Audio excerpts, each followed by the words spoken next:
Hello friends, आज हम इस वीडियो में बीपीएससी टीआरई में पूछे गए मैथ के कुछ महत्वपूर्ण प्रश्नों को सॉल्व करेंगे। इससे पहले ऑलरेडी हमने मैथ और रीजनिंग को छोड़कर बाकी सभी सब्जेक्ट का विश्लेषण हमने कर लिया है।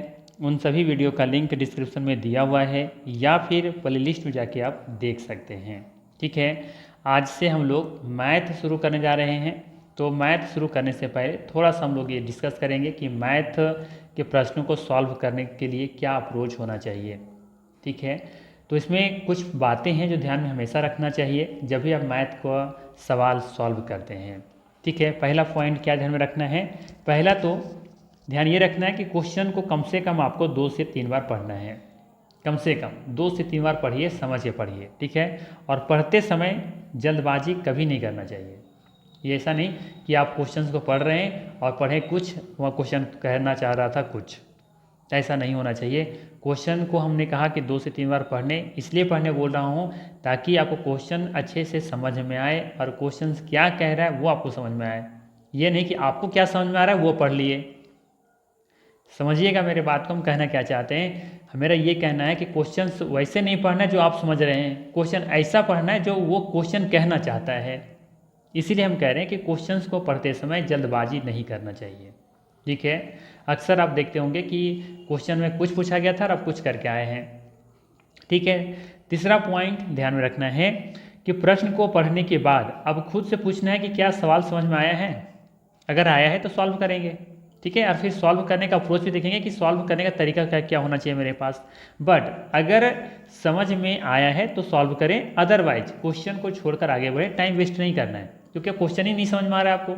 2 बार 1 से 3 बार आप पढ़ चुके हैं, क्वेश्चन नहीं समझ में आ रहा है तो उसमें टाइम वेस्ट फालतू नहीं करना चाहिए। टाइम तो सेव करते हुए आगे बढ़िए, क्योंकि उससे इजी क्वेश्चन आपका आगे इंतजार कर रहा होगा।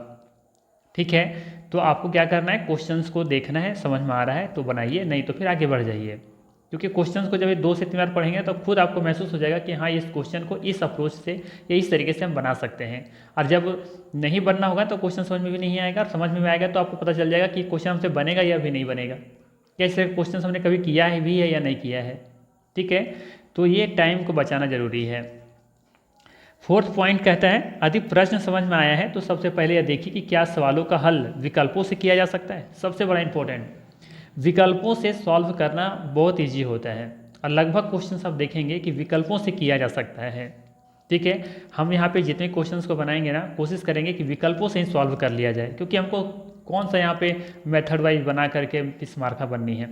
हमको तो बस ये करना है भैया कि क्वेश्चन को किसी तरीके से सॉल्व कर लिया जाए जो कि सटीक हो और 110% सत्य हो। ठीक, तो हम लोग कोशिश करेंगे कि विकल्पों से सॉल्व करें, अगर होता है तो, और नहीं होता है तो फिर वो जो हमारा बेसिक जो ट्रेडिशन होता है उससे हम लोग सॉल्व करने की कोशिश करेंगे। ठीक, अगला पॉइंट है जो लास्ट पॉइंट है, शॉर्टकट ट्रिक का इस्तेमाल आपको कम से कम करनी है। जो एग्जाम में पढ़ाया जाता है ना, जैसे x + y + xy / 100, तो ये सब जो सवाल होते हैं ना, शॉर्टकट ट्रिक से कोशिश कीजिए कि कम इसका इस्तेमाल कीजिए। ठीक है, जितना कम हो सकता है। ट्रिक जो बेसिस होता है ना एग्जाम में, बहुत एग्जामिनर भी अब जो होता है वो थोड़ा सा क्वेश्चन को लेके बनाने शुरू कर दिया कि ताकि आपको फार्मूला पर सेट हो ही ना, तो आप पढ़ के गए हैं कुछ और पता चला कहाँ कुछ करके आए हैं। तो इस पर थोड़ा सा रियलेबल कम कीजिए, थोड़ा भरोसा कम कीजिए इस पर। ठीक है, बेसिक कॉन्सेप्ट वाला ट्रिक पर ज़्यादा पर आपको फोकस करना है। जो बेसिक कॉन्सेप्ट वाला ट्रिक है, जो आपका नहीं, मेरा कहने मतलब है जो आप बेसिक कॉन्सेप्ट है आपका, उसमें कोई ट्रिक है वो लगाइए। ठीक है, तो ये 5 अगर आप पॉइंट को ध्यान में रखते हैं तो क्वेश्चंस को अच्छे तरीके से सॉल्व कर पाएंगे और अच्छा मार्क्स गेन कर सकते हैं। ठीक, चलिए अब शुरू करते हैं और देखते हैं कैसे सवाल पूछे गए थे और कैसे उसको बनाने का अप्रोच होना चाहिए और कैसे उसको शॉर्टकट हम लोग बना सकते हैं। हाँ, फिर से मैं कह रहा हूँ कि शॉर्टकट ट्रिक का इस्तेमाल ना ही करना है। ठीक है, कम से कम करना है, जहाँ पे लगे कि हाँ ये बिल्कुल यहाँ पे ये मेथड अप्लाई हो सकता है, शॉर्टकट वाला कर सकते हैं। ठीक है, बाकी एक चीज़ और मैं कहूँगा यहाँ पे कि ये सेशन सिर्फ उन बच्चों के लिए जो मैथ जिनको समझ में नहीं आता है, जिनका बेसिक कमज़ोर है। ठीक है, जिनका एडवांस मैथ ठीक ठाक है तो उन्हें देखने की ज़रूरत नहीं है, सिर्फ क्वेश्चन देखिए और देखिए कि सॉल्व हो पाता है या नहीं हो पाता है तो आप मेरा ये वीडियो को देखिए कैसे सॉल्व कर रहे हैं। अदरवाइज वीडियो को स्किप कर सके या फिर वो क्वेश्चन को स्किप करके आगे बढ़ जाइएगा। ठीक है, टाइम वेस्ट नहीं करिएगा। ठीक है, ये सेशन सिर्फ कह सकते हैं कि उन छात्रों के लिए जिनको मैथ से डर लगता है या मैथ सॉल्व ही नहीं कर पाते या समझ नहीं पाते। ठीक है, उनका समझ हम विकसित करने के लिए ये हम सेशन लाए हैं। ठीक, चलिए। चलिए पहला सवाल है आज का। एक आयत का क्षेत्रफल 30 सेंटीमीटर स्क्वायर है और परिमाप 26 सेंटीमीटर है, तो इसकी लंबाई कितनी होगी ये आपको बताना है। विकल्प में दे रखा है 8 सेंटीमीटर, 10 सेंटीमीटर, 6 सेंटीमीटर, एक से अधिक होगा या फिर उपयुक्त में से कोई नहीं। बीपीएससी टीआरई 3.0 1 to 5 के एग्जाम में ये सवाल पूछा गया था। ठीक है, हर सवाल के नीचे मेंशन किया गया है कि किस सवाल किस एग्जाम में पूछा गया था। ठीक है, तो देखते हुए चलिएगा। तो चलिए सबसे पहले देखते हैं इसे, क्या इस सवाल का जवाब ऑप्शन से या विकल्प से ढूंढा जा सकता है।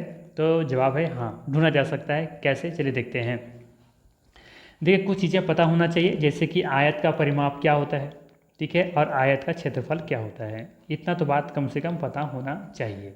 ठीक, अगर पता है तो हम लोग लिख सकते हैं यहाँ पे आयत का परिमाप बराबर होता है लंबाई प्लस चौड़ाई 2 इंटू लंबाई प्लस चौड़ाई इक्वल टू क्या होता है आयत का परिमाप। देखिए एग्जाम में इतना तो लिखने की भी ज़रूरत नहीं है, हम तो सिर्फ समझाने के लिए यहाँ पे लिख रहे हैं। ठीक, देखिए 2 है तो 2 रहने दीजिए, लंबाई प्लस चौड़ाई इक्वल टू आयत का परिमाप कितना दे रखा है 26 दे रखा है, तो हम कह सकते हैं यहाँ से कि लंबाई प्लस चौड़ाई कितना हो जाएगा 26/2 इक्वल टू 13।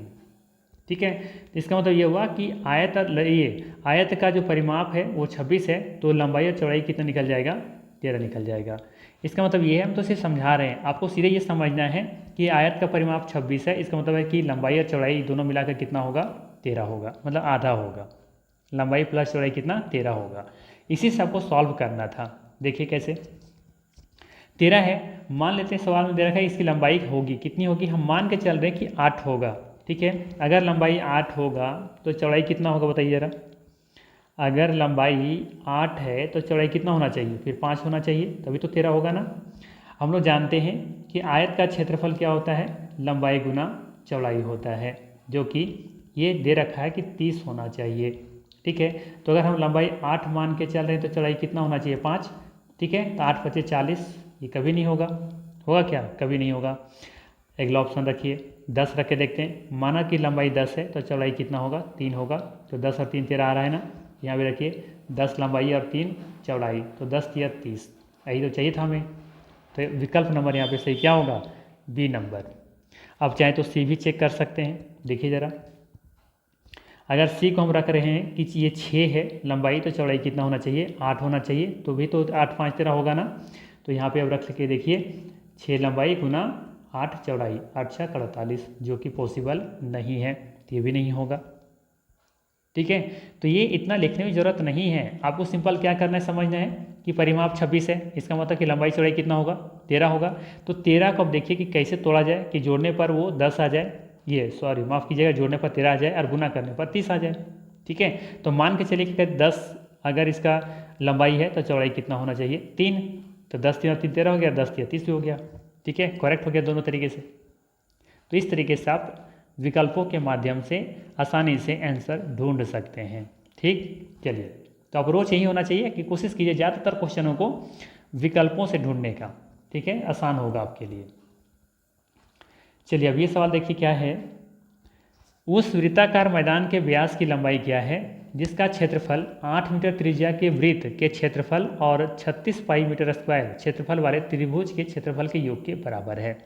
सबसे पहले तो वीडियो को पॉज कीजिए और ध्यान से 1-2 बार पढ़िए और समझने का प्रयास कीजिए कि सवाल क्या बोल रहा है। ठीक है, फिर सॉल्व करने की भी कोशिश कीजिए अगर पेन पेंसिल लेके बैठे हैं तो। ठीक है, पेन कॉपी। ठीक है, चलिए देखते हैं सवाल क्या बोल रहे हैं, ध्यान से देखिएगा। तो बोला है उस वृत्ताकार मैदान के व्यास की लंबाई क्या है, अर्थात एक वृत्ताकार कोई मैदान होगा उसके व्यास की आपको लंबाई बतानी है। ठीक है, जिसका क्षेत्रफल, किसका क्षेत्रफल, तो ये वृत्ताकार मैदान का क्षेत्रफल। ठीक है, इस वृत्ताकार मैदान का क्षेत्रफल आपसे पूछ रहा है। ठीक, आगे देखिए, जिसका क्षेत्रफल 8 मीटर त्रिज्या के वृत्त का क्षेत्रफल, तो ये वृत्त का एक और क्षेत्रफल इसका मतलब दे रखा है πr²। ठीक है, और 36 मीटर स्क्वायर क्षेत्रफल वाले त्रिभुज का क्षेत्रफल, अर्थात त्रिभुज का क्षेत्रफल हम सीधे यहाँ पर लिख लेते हैं कि 36 पाई तो दे ही रखा है, इन दोनों के योग के बराबर है वृत्ताकार मैदान का क्षेत्रफल। तो हम सिंपल से लिख लेते हैं मैदान का क्षेत्रफल। ठीक है, तो मैदान का क्षेत्रफल वृत्ताकार है, तो इसका क्षेत्रफल क्या लिखा जा सकता है, पाई आर स्क्वायर। ठीक है, इक्वल टू, अब देखिए यहाँ भी तो आर स्क्वायर है, तो दोनों मैच कर जाएगा, है ना। तो यहाँ से हम लोग ऐसा करते हैं कि इसको मान लेते हैं पाई बड़ा वाला आर स्क्वायर। ठीक है, जिसका निकालना है, क्या निकालना है, व्यास। तो यहाँ से आर से त्रिज्या निकलेगा, डबल कर देंगे तो व्यास निकल जाएगा। इक्वल टू, अब यहाँ से लेंगे पाई आर स्क्वायर, तो पाई का पाई रहने दीजिए, आर का मान दे रखा है यहाँ पे, जिसका क्षेत्रफल 8 मीटर त्रिज्या के वृत्त, तो 8 मीटर त्रिज्या दे रखा है ना, मतलब 8 गुना 8 लिखा जा सकता है। पाई का मान अभी नहीं लिखिएगा, ठीक, प्लस 36 पाई, क्योंकि पाई यहाँ भी दे रखा है ना। अब देखेंगे एक ये टर्म है और एक ये टर्म है, दोनों में से हम पाई को क्या करेंगे, बाहर निकालेंगे। तो जब पाई को बाहर निकालेंगे तो हो जाएगा 64 प्लस 36। ठीक है, तो पाई ये बड़ा लेके चलिए, पाई आर स्क्वायर, तो ये हो जाएगा पाई आर स्क्वायर इक्वल टू पाई, और ये हो जाएगा 64 36 100। ठीक है, तो इस पाई से पाई क्या हो जाएगा, कैंसिल आउट हो जाएगा। तो आर बराबर इधर स्क्वायर में इधर आएगा तो रूट में आएगा।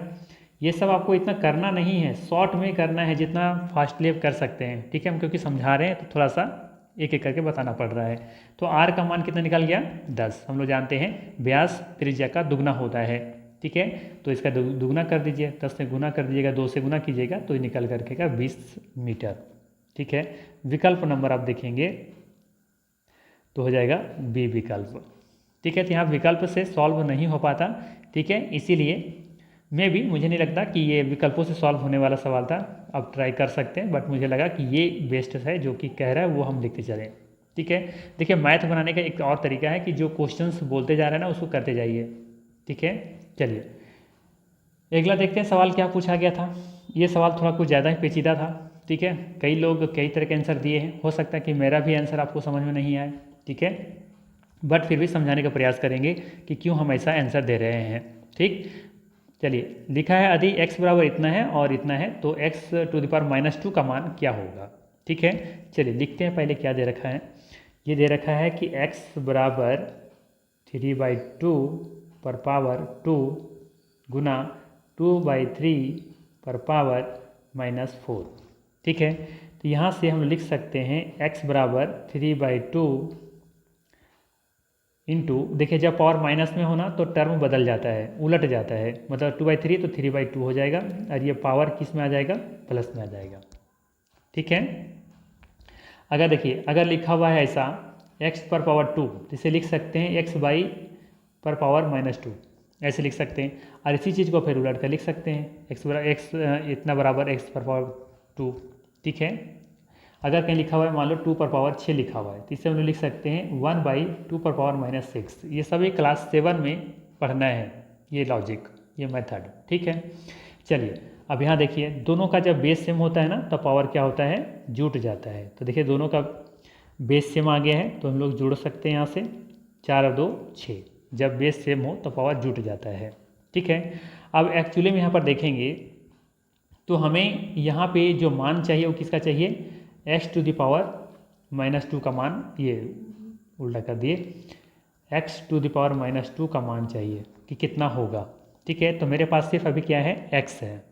ठीक है, तो अगर x है तो हम लोग क्या कर सकते हैं, दोनों तरफ चाहे तो, या फिर ऐसा कर लेते हैं, पहले तो इसको हम लोग कर लिखते हैं 1/x लिखें। ठीक है, इसको हम लोग क्या कर रहे हैं, 1/x लिख रहे हैं, तो इसको हम लोग भी यहाँ से पलटा जा सकता है। ये 3/2 है तो यहाँ लिख सकते हैं 2/3 पर पावर 6। ठीक है, क्या लिख सकते हैं, 1/x इक्वल टू 2/3 पर पावर 6। ठीक है, यहाँ पे इसको हम नीचे लेकर के आए हैं, तो यहाँ भी हम लोग क्या किए हैं, उलट दिए। मान लेते हैं इससे नीचे कुछ नहीं तो 1 होगा, तो 1 ऊपर चला गया, x नीचे आ गया। ठीक इसी तरीके से यहाँ भी कर दिए, 2 ऊपर चला गया, 3 नीचे चला आया। पावर तो दोनों पर अभी भी 6 है, तो इससे कोई ज़्यादा डिफरेंट पड़ेगा नहीं। ठीक है, अब देखिए अब हम लोग क्या करते हैं, दोनों तरफ हम लोग वर्ग कर देंगे, तो हो जाएगा ये 1/x² इक्वल टू 2/3 पर पावर 6 × 2। ठीक है, तो इससे क्या होगा, इससे ये होगा कि x², चलिए यहाँ लिख लेते हैं 1/x² इक्वल टू 2/3 पर पावर 6 दूनी 12। ठीक है। अब देखिए एक्चुअली हमें ये मान चाहिए ना, ये चाहिए ना, तो हम लोग क्या करेंगे, यहाँ से लिख सकते हैं, अगर नीचे है तो ऊपर ले जाएंगे, तो प्लस में है तो माइनस में आ जाएगा। ठीक है, तो ठीक इसी तरीके से अब 2/3 है तो इसे क्या लिखा जा सकता है, 3/2 लिखा जा सकता है पर पावर 12। ठीक है, क्या लिखा जा सकता है, 3/2 पर पावर 12। यहाँ पे थोड़ा सा हमने गलती किया, क्योंकि जैसे है, क्योंकि हमने इसे सिर्फ हम क्या कर रहे हैं, इसे जैसे है वैसे रहने देते हैं। 2/3 है तो 2/3 पर पावर 12। ठीक है, क्योंकि इसको हम कुछ चेंज नहीं करना चाहते, क्योंकि इसको हम लोग ऊपर का नीचे किया है। ठीक है, तो हम ऊपर में माइनस ले गए हैं, तो हम कह सकते हैं कि 1/x पर पावर 2 को हम लोग क्या लिख सकते हैं, x पर पावर -2 लिख सकते हैं। तो वही चीज़ हमने यहाँ पे किया है, राइट साइड में हमने कुछ किया नहीं है, तो जैसे है वैसे हम लिख रहे हैं यहाँ पे। ठीक है, तो देखिए एक आंसर तो ये मिल जाएगा कि x⁻², अगर दी है तो 2/3 पर पावर 12 कहाँ दिख रहा है, तो ये अब देखेंगे सी विकल्प यहाँ पे बिल्कुल ही सही होगा। ठीक है, अब देखिए इसका एक आंसर और भी दिया जा सकता है। अगर यहाँ पे ध्यान दीजिएगा, अगर x पर पावर -2 है तो इसमें लिख सकते हैं 3/2। यहाँ पे टर्म को हमने क्या किया है, उलट दिया है, तो पावर क्या किस में आ जाएगा, माइनस में आ जाएगा, है या ना। कोई दिक्कत तो नहीं होना चाहिए यहाँ पे, क्योंकि अगर 2/3 है तो इसको 3/2 लिखेंगे, और यहाँ पर क्या लिख सकते हैं, पावर को बदल देंगे।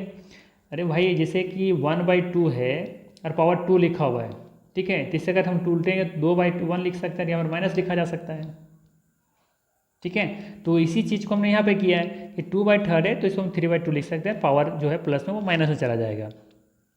तो हम कह सकते हैं एक मान तो ये भी सही है और एक मान ये भी सही है। तो अब देखेंगे विकल्प नंबर बी भी यहाँ पे बिल्कुल ही क्या है, सही है। तो मेरे अकॉर्डिंग जिसका जो आंसर है वो डी होना चाहिए, 1 से अधिक।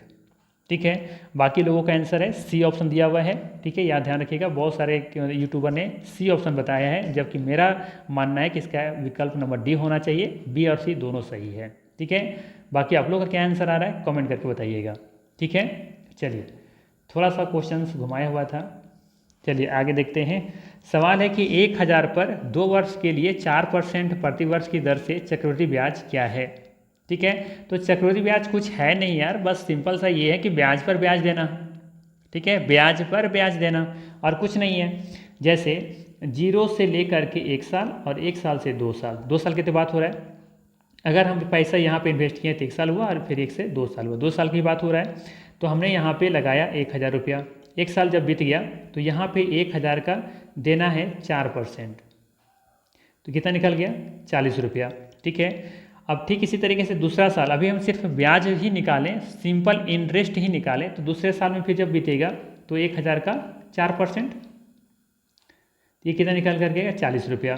तो साधारण ब्याज भी देख रहे हैं तो कितना हो रहा है, 80 रुपया हो रहा है, जो कि विकल्प में किसी में नहीं है। इसका सही आंसर क्या होगा, ई विकल्प होगा। लेकिन पूछा क्या है, चक्रवृद्धि ब्याज पूछा है, तो आपको ब्याज पर ब्याज भी देना है। ठीक है, तो यहाँ से देखेंगे कि पहला साल तो 1000 हुआ, तो इसमें तो भी कोई 1 साल 0 से लेकर के 1 साल तक जब गए तो कोई ब्याज तो था ही नहीं। ब्याज वो कहाँ बना, पहला साल में, यानी कि एक पहला साल जब 1 साल का अंत हुआ। ठीक है, तो यहाँ से कोई 40 रुपये का ब्याज मिला। अब इस 40 रुपये ब्याज आपको देना है, तो इसी 40 रुपया का 4% आप ब्याज और जोड़ लेंगे, तो कितना हो जाएगा, 4 × 16, मतलब हो जाएगा 2 अंक के बाद दशमलव, 1.6।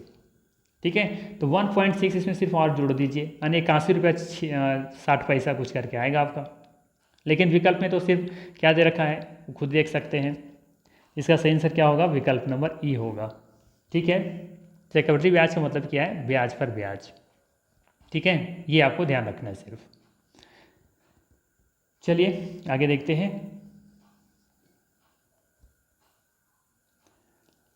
चलिए अगला सवाल भी अच्छा सवाल पूछा गया था कि एक नियमित बहुभुज जिसके प्रत्येक बाह्य कोण की माप 45 डिग्री हो कि त्रिभुज की संख्या है।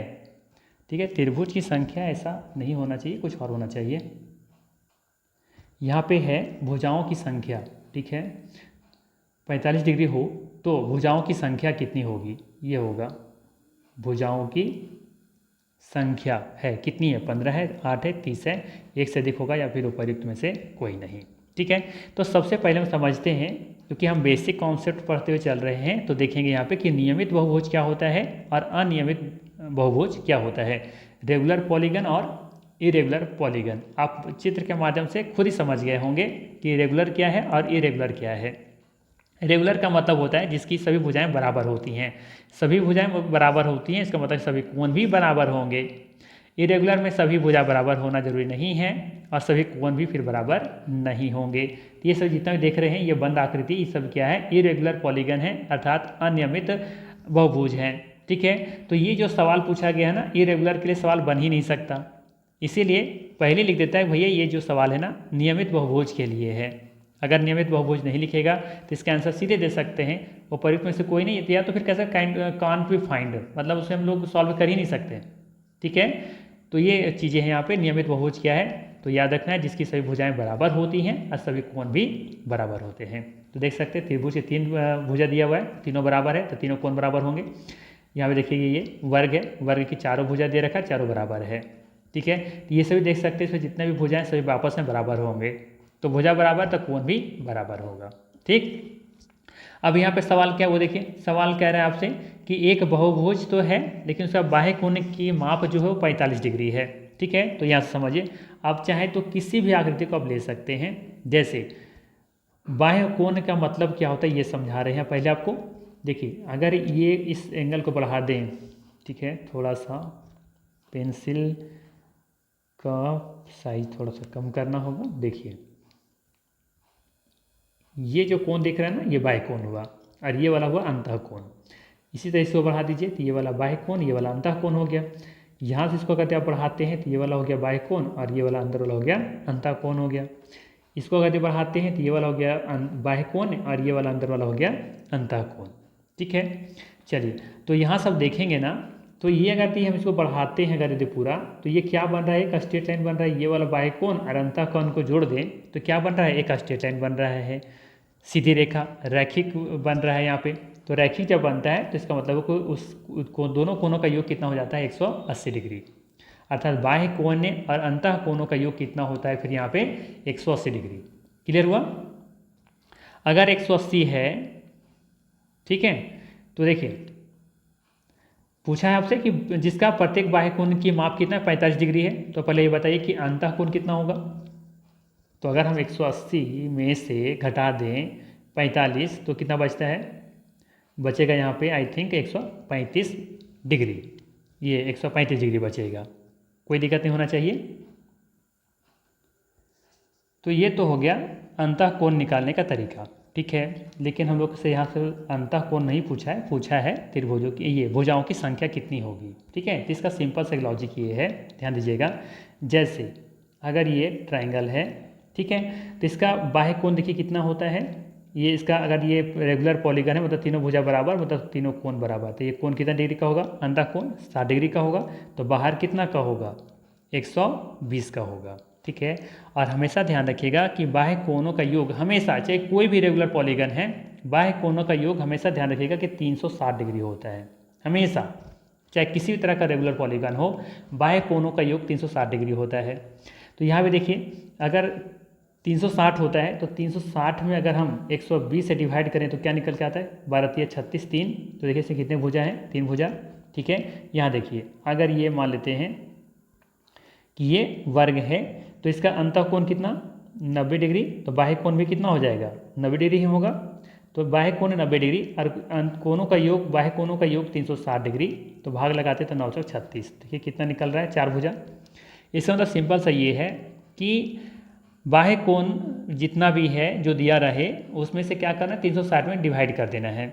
ठीक है, तो यहाँ पे देखिए बाह्य कोण का माप कितना दे रखा है 45, तो 45 डिवाइड कर दीजिए 360 में तो निकालेंगे तो 45 अट्ठे होता है 360 डिग्री। ठीक है, तो इसका मतलब है कि कितने भुजा होगा उसमें 8 भुजा होंगे, अर्थात विकल्प यहाँ पे कितना सही होगा, बी विकल्प सही होगा। ठीक है, तो अंतः कोण भी निकाल सकते हैं, बाह्य कोण भी निकाल सकते हैं। ठीक है, कोई दिक्कत नहीं होना चाहिए।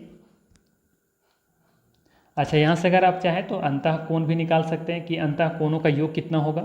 क्यों, देखिए भुजाओं की संख्या पता चल गया कितना है 8 है, इसका अंतः कोण कितना बताए थे हम 135, क्योंकि 145 180 में से 145 हटाएंगे तो 135 बचेगा। अब 135 का गुना कर दीजिए 8 से, तो 8 बजे 40, 8 या 24 और 4 28 और 8 और 2 8 बजे 40, 8 बजे 24, 8 2 10, ठीक है 1080 डिग्री।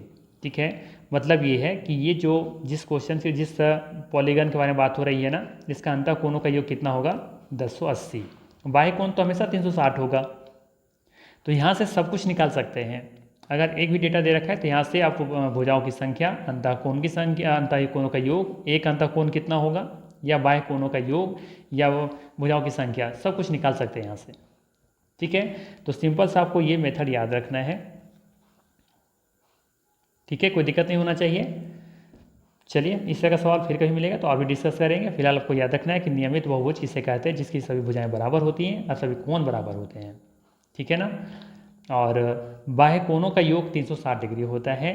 ठीक, और एक कोण बाह्य कोण दे रखा है, इसका मतलब है कि उसका अंतः कोण भी आप ज्ञात कर सकते हैं। और जब भुजाओं की संख्या ज्ञात कर लीजिएगा तो फिर अंतः कोणों का योग भी आप ज्ञात कर सकते हैं।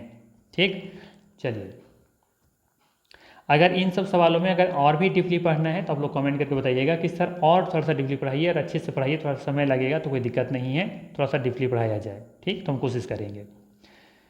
चलिए अगला सवाल देखते हैं। अगला सवाल क्या है, बोला है यहाँ पर कि एक घनाकार बर्तन 10 सेंटीमीटर लंबा है और 8 सेंटीमीटर चौड़ा है, 480 घन सेंटीमीटर तरल पदार्थ को रखने के लिए इसे कितना ऊंचा बताया जाना चाहिए। मतलब कि इस तरल पदार्थ को रखने के लिए इसकी हाइट जो है ना, ऊंचाई है, वो कितना होना चाहिए। जैसे इसका लेंथ दे रखा है ये वाला, ठीक है, ये इसका दे रखा है लेंथ, ठीक, और ये दे रखा है इसका ब्रेथ, चौड़ाई, और ये पूछा है कि हाइट कितना होगा। तो इसके लंबाई तो दे रखा है 10, चौड़ाई दे रखा है कितना 8, तो पूछा है कि ये हाइट कितना होगा। तो ये पता होना चाहिए कि पहले तो कि घनाकार बर्तन है तो उसमें जो ये एरिया जो है ना, इसका जो अंदर है जितना सामान रखा जा सकता है, जो भी पदार्थ इसमें रखे जा सकते हैं, तो कितना रखा जा सकता है। ठीक है, तो ये मात्रा ही बताता है उसका घना, ये आयतन, वॉल्यूम। ठीक है, तो वॉल्यूम जो होता है घनाभ का वो क्या होता है। ठीक है, तो यहाँ पे घनाकार बर्तन नहीं घनाभाकार होना चाहिए।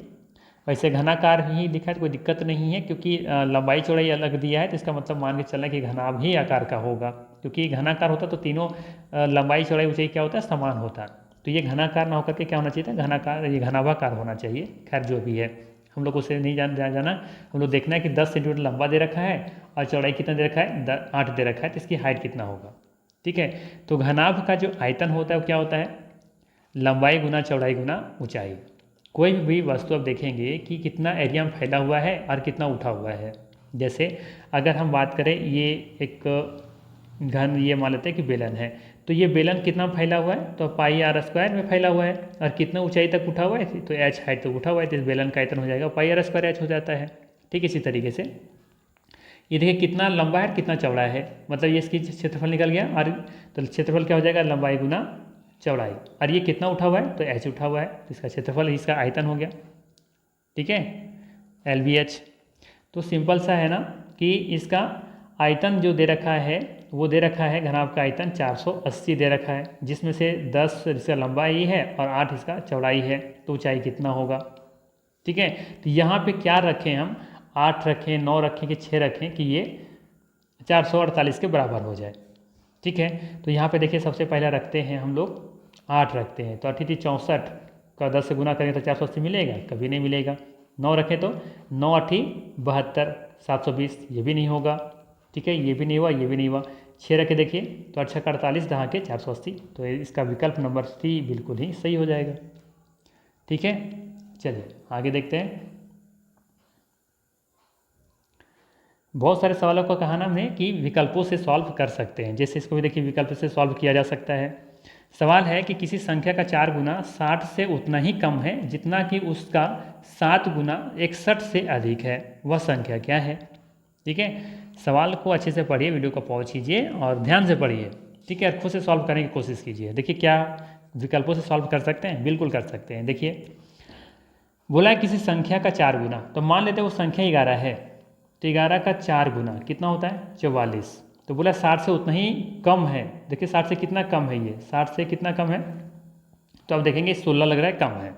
ठीक है, फिर बोला है कि जितना कि उसका, किसका, 11 का 7 गुना कितना होता है, 77। ठीक है, कितना होता है 77, तो 77 में 61 से क्या करेंगे, लेस कर देंगे, जितना अधिक है तो कितना अधिक है ये, तो देखिए 16 अधिक है, मतलब ये दोनों बराबर आ गया। बोला है किसी संख्या का 4 गुना किए तो 60 से जितना कम है, तो कितना कम दिख रहा है, 16 कम है, जितना कि उसका 7 गुना नहीं, 11 का 7 गुना करेंगे तो 77 आ रहा है, और 61 से जितना कम है उतना के बराबर होगा वो। तो यहाँ पर देखें 61 से घटाते तो 16 ही आ रहा है, जिसका मतलब है कि फर्स्ट विकल्प यहाँ पे सही है, ऑप्शन से जाएंगे तो। अगर देखें बी विकल्प को थोड़ा सा ट्राई करके, तो देखिए 7 चौक 28 हो रहा है 4 गुना, तो 60 से कितना कम है ये कम है 32 कम दिख रहा है। ठीक है, अब 7 गुना फिर कर दीजिए, कितना 7 गुना तो 7 हो जाएगा 49, और 49 से 61 में घटाएंगे तो निकल करके आएगा इधर 12। दोनों बराबर है, नहीं है। ठीक है, तो विकल्पों से देखेंगे बिल्कुल भी नहीं बनेगा। ठीक, अब अगर बेसिक से बनाए तो कैसे बनाया जाएगा इसका, तो किसी संख्या का 4 गुना, तो मान के चलिए कोई संख्या x है, इसका 4 गुना। ठीक है, किसी संख्या का 4 गुना 60 से उतना ही कम है, 60 से उतना ही ये कम है, तो मान लेते हैं ये 60 से कम कर दिए, इसको उतना ही कम है जितना कि उस संख्या का 7 गुना, उस संख्या का 60 गुना 61 से अधिक है, 61 से अधिक है, तो ये अधिक होगा, तो इसमें हम लोग क्या करते हैं 61 घटा देते हैं, तो दोनों क्या हो जाएगा आपस में बराबर हो जाएगा। इसको सॉल्व कर लीजिए, इधर 60 है, इधर माइनस में इधर आएगा तो प्लस में आएगा, इक्वल टू 7x, इधर माइनस में इधर आएगा तो प्लस में 4x, ये हो जाएगा 121 इक्वल टू 7 4 11x, 11 इधर गुना में इधर आएगा तो भाग में आएगा, 11 11 121, तो देखिए वो संख्या कितना निकल के आया, 11 आया। तो मुझे लगता है कि इसको करने से अच्छा है कि विकल्पों से कर लिया जाए। ठीक, चलिए अगला देखते हैं। अब सवाल है यहाँ पे, एक आयत की चौड़ाई उसकी लंबाई की 3/4 है। ठीक है, सवाल क्या है कि एक आयत की चौड़ाई उसकी लंबाई की 3/4 है। ठीक है, यहाँ तक। यदि आयत की परिधि कितना है 546 सेंटीमीटर है, तो आयत का विमाएँ क्या है, डायमेंशन क्या है, अर्थात लंबाई कितना है, चौड़ाई कितना है। तो देखिए फिर से वहीं पर आइए, आयत की परिधि कितना दे रखा है 546, परिधि मतलब ये चारों तरफ की कुल लंबाई। ठीक है, कितना दे रखा है 546, अगर इसका आधा करते हैं तो आधा करने का मतलब है कि ये लंबाई और ये चौड़ाई निकल करके आएगा, तो इसको हम आधा ही कर लेते हैं ताकि इसका हमें मिल जाए लंबाई प्लस चौड़ाई। कितना निकल करके आएगा आधा करेंगे तो 27 दूनी 54 और 3 दूनी 6, 273। अब ये देखना है कि इन दोनों को जोड़ने पर 273 कहाँ मिल रहा है। ठीक है, तो देखिए जोड़ के ज़रा, इसको जोड़िए तो 50 60, ठीक है 50 60 67 आ रहा है, ये नहीं होगा, कभी होगा क्या, नहीं होगा। इन दोनों को जोड़िए 250 और 20 70 3 73, ये आ रहा है, ये हो सकता है। और 156 110 जोड़ेंगे तो कितना आएगा 250 266, तो ये तो कभी नहीं होगा। ठीक है, होगा क्या, बिल्कुल नहीं होगा, कभी नहीं होगा। अब देखिए सिर्फ बी विकल्प बचा है, लेकिन हम लोग थोड़ा सा और एक देखेंगे कि यहाँ पे कि बोला है जो चौड़ाई है ना उसकी लंबाई की 3/4 है, तो देखिए यहाँ पे कौन सा है चौड़ाई, ये लंबाई कौन सा, ये लंबाई है, तो एक लंबाई को 3/4 निकालिए, तो ये तो 153 4 से तो डिवाइड ही नहीं हो रहा है ना, तो जब डिवाइड ही नहीं हो रहा है तो लगता है कि कभी भी ये विकल्प सही आएगा, कभी नहीं आएगा, क्योंकि फ्रैक्शन में तो सवाल ही नहीं उठता कि आएगा यहाँ पे। तो इसका मतलब है सही आंसर क्या हो जाएगा, ये विकल्प नंबर ई हो जाएगा यहाँ पे। ठीक है, विकल्प नंबर ई बिल्कुल यहाँ पे सही हो जाएगा। ठीक है, अब सवाल ये है कि इसको बनाया कैसे जाए, तो बनाएंगे तो थोड़ा सा लेंदी पड़ेगा। ठीक है, कैसे बना सकते हैं इसको, तो देखिए कोशिश करते हैं बनाने का। हम लोग ये मान के चलते हैं कि इसकी जो लंबाई है ना, माना कि इसकी लंबाई x है, x नहीं मानिए 4x मान लीजिए, क्यों मानेंगे अभी पता चल जाएगा। अब मानते हैं इसका चौड़ाई कितना होगा, तो लंबाई का कितना, लंबाई का बोला है 3/4 यानी 3/4 है, तो देखिए 4 से 4 कट जाएगा, इसीलिए हमने कहा कि लंबाई 4 लेके चलिए। तो कितना निकल के आया, चौड़ाई 3x निकल करके आया। ठीक है, अब देखिए आयत का परिमाप क्या होता है, आयत का परिमाप होता है 2 इंटू लंबाई प्लस चौड़ाई इक्वल टू, आयत का परिमाप कितना दे रखा है 546, 2 है तो 2 रहने दीजिए, लेंथ कितना दे रखा है इसका 4 निकल करके आया है, और चौड़ाई कितना दे रखा है 3 इक्वल टू 546, इधर 2 गुना में है, इधर लेकर के ये भाग में, तो ये हो जाएगा 4 और 3 7x इक्वल टू भाग लगाएंगे तो कितना आएगा, ये 273 ही निकल करके आएगा। ठीक है, अब ये 7 इधर गुना में इधर आएगा तो भाग में आएगा, तो भाग लगाइए, इसको कितना लगेगा, 7 या 21 और 6 63, 7वां 63। ठीक है, x बराबर कितना निकल गया, 39। अब यहाँ पे 4x इक्वल टू लेंथ हम निकाल लेते हैं, 4 गुना 39 तो हो जाएगा 4 और 36 और 4 के 12 और 3 1556।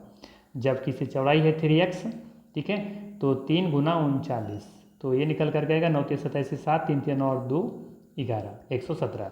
तो हम कह सकते हैं यहाँ पर कि इसकी लंबाई है 156 और चौड़ाई है 117। ठीक है, तो यहाँ देखिए 117 इसमें था और 156 यहाँ पे था। ठीक है, इसीलिए विकल्प इसका ई सही हुआ। तो बताइए इतना करने की ज़रूरत है क्या, आप फास्टली ये नहीं कर सकते क्या विकल्पों से, इसलिए हमने कहा ना कि हर सवाल को विकल्पों से किया जा सकता है। ठीक, चलिए आगे देखते हैं। अगला सवाल है, एक बैग में 187 रुपया है, जिसमें से 1 रुपया वाला सिक्का है, 50 पैसे वाला है और 10 पैसे के सिक्के हैं, और इसकी अनुपात में है 3:4:5 के अनुपात में है। तो बताना है बैग में प्रत्येक प्रकार के सिक्कों की संख्या कितनी है, सिक्कों की नहीं, सिक्कों की। ठीक है, सिक्कों की संख्या कितनी है। ठीक, तो देखिए सबसे पहले तो यहाँ पे ये देखना है कि 21 अनुपात में 3 4 5 के अनुपात में है, अर्थात 1 रुपये वाला सिक्का अगर 3 होगा तो 50 पैसा वाला 4 गो होगा और 5 वाला ये 10 पैसा वाला 5 सिक्का होगा, ऐसा होगा। अगर मान के चलिएगा कि ये 3 दूनी 6 सिक्का होगा तो ये कितना होगा, 8 होगा, और ये 5 का 10 हो जाएगा। अर्थात 1 रुपये सिक्का अगर 1 रुपये वाला 6 होगा तो 50 पैसा वाला 8 होगा और 10 पैसा वाला 10 सिक्का होगा, कुछ ऐसा। अगर इसको 3 से मल्टीप्लाई किया जाए तो 9 सिक्का 1 रुपये वाला, 4 तिया 12 50 पैसा वाला और 5 तिया 15 10 पैसा वाला, कुछ ऐसा। अनुपात का मतलब यही होता है।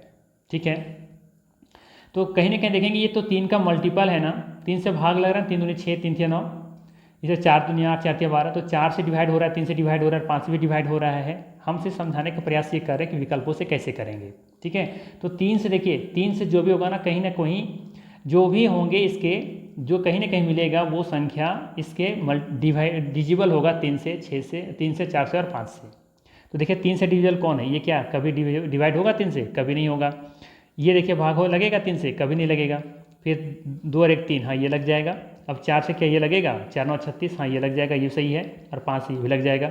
गारंटी है कि इसका से विकल्प सही होगा। ठीक है, कुछ करने की ज़रूरत नहीं है। ठीक है, अब चाहे तो तीनों को जोड़ के देखिए क्या 187 रुपया आ रहा है क्या, क्योंकि हमने कहा कि सिक्कों की संख्या 102 है 1 रुपया वाला, तो 102 रुपये निकल के आया। फिर 136 सिक्का कितना वाला, 50 पैसा वाला, तो इसका मतलब इसका आधा हो जाएगा कितना, 2 6 12 2 6 12 66 रुपया। और 170 सिक्का है 10 पैसा वाला, मतलब 17 रुपया।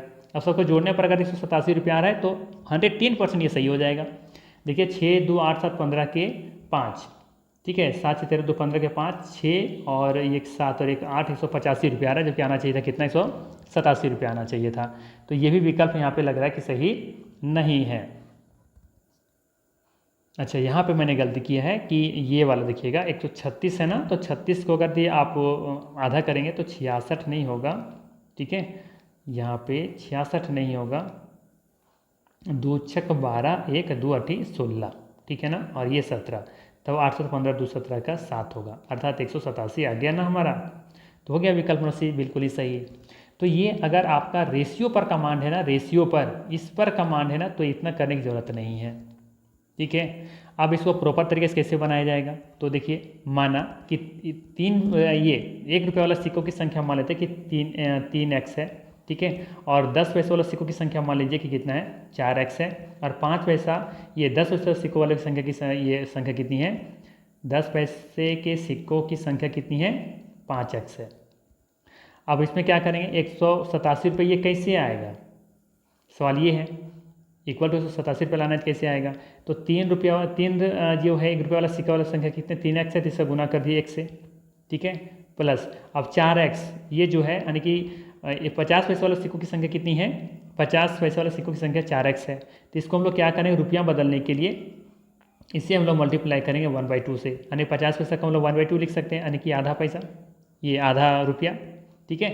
और 10 पैसे वाले को हम लोग कैसे रुपया बदल सकते हैं, 100 से डिवाइड करके, तो 1/10 आएगा। तो यहाँ से इसको हम जब गुना करेंगे तो 1/10 करेंगे। अब ये इसको सॉल्व कीजिएगा तो x का मान निकल जाएगा, फिर पुट कर लीजिएगा तो कितना कितना मान है वो निकल जाएगा। तो इतना करने की ज़रूरत क्या है, ठीक है। आप सिंपल से देखिए कि ये 3, 4, 5 से कौन कौन डिवाइड है। 3 से ये डिवाइड होना चाहिए, 4 से ये होना चाहिए, 5 से ये होना चाहिए। हो रहा है तो ठीक है, अगर ऐसा है तो सबको देखिए किस तरह से करके कि क्या पैसा सारा टोटल आ रहा है कि नहीं आ रहा है। ठीक है, चलिए बहुत ही आसान सा मेथड है विकल्पों से करना, मुझे लगता है ठीक है, फास्टली कर सकते हैं। अगर एक बार कमांड पकड़ लिए ना तो बहुत फास्ट कर सकते हैं। चलिए एक सवाल और ले लेते हैं जल्दी से। इसको भी देखिए क्या है कि अधिवृत्त की त्रिज्या 40% बढ़ा दी गई है तो उसका क्षेत्रफल बढ़ जाएगा। यहाँ पे हो सकता है आपके पास कोई ट्रिक होगा, लेकिन मुझे लगता है कि ट्रिक की आवश्यकता नहीं है। बेसिक कॉन्सेप्ट से आप कर सकते हैं कि मान लेते हैं कि पहले से मेरा त्रिज्या कितना है, 100 है, ठीक है, 100 सेंटीमीटर। ठीक, तो इसका क्षेत्रफल कैसे निकाला जाएगा, पाई आर स्क्वायर। तो आर स्क्वायर होता है 100 गुना 100। ये हो गया पुराना वाला, ये पुराना वाला, नया वाला निकालते हैं। 40% बढ़ गया मतलब 140, ठीक है। 40% निकालेंगे यदि रेडियस का 100 का, 40% 140 निकल जाएगा। ठीक है, अब देखिए नया वाला निकालते हैं, पाई आर स्क्वायर 140 गुना 140। तो ये नया वाला और ये पुराना वाला, तो हम पुराना वाला में नया वाला क्या करते हैं, घटा देते हैं। तो पाई 140 गुना 140 में से घटा दीजिए पाई 100 गुना 100। ठीक, तो दोनों में पाई है कॉमन है, निकाल लीजिए। तो 14 14 कितना हो जाएगा, 196 पर कितना जीरो, 2 जीरो, और यहाँ पे 100 गुना 100 से करेंगे कितना आ जाएगा, 10,000।